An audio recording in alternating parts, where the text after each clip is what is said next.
WIBTA for selling land to a fraternity after failing to organize neighbors to take measure to prevent studentification of our neighborhood. Burner as former neighbors follow Maine. A few years back, I and my family moved to a college town. We were warned by people we knew who had lived there that we needed to be careful to pick a neighborhood that was not likely to be studentified.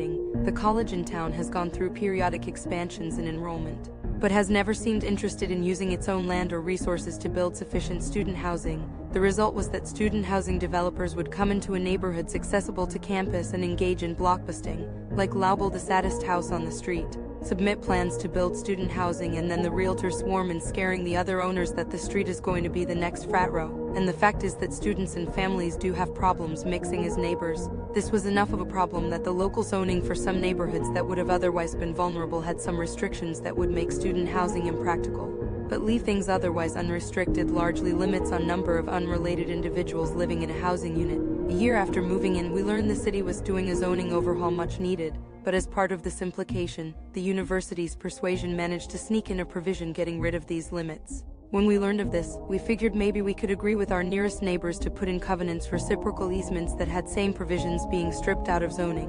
I was also most worried about vacant land. There was one large parcel a block away, and I managed to buy it before the zoning change went through, so it was still relatively cheap.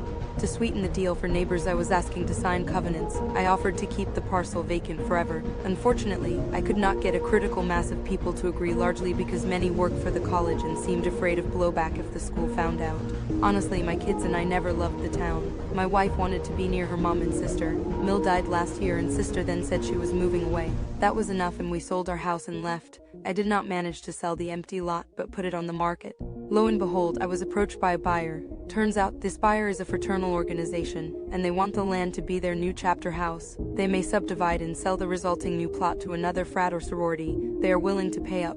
I warned the neighbors this could happen and tried to protect the neighborhood, but they weren't motivated enough to go through with it, and we don't live there anymore. But some former neighbors have heard this may be happening, and now they are reaching out via email, text, and pissing and moaning. WIBTA if I said match the buyer's price or they get the land and can do as they please?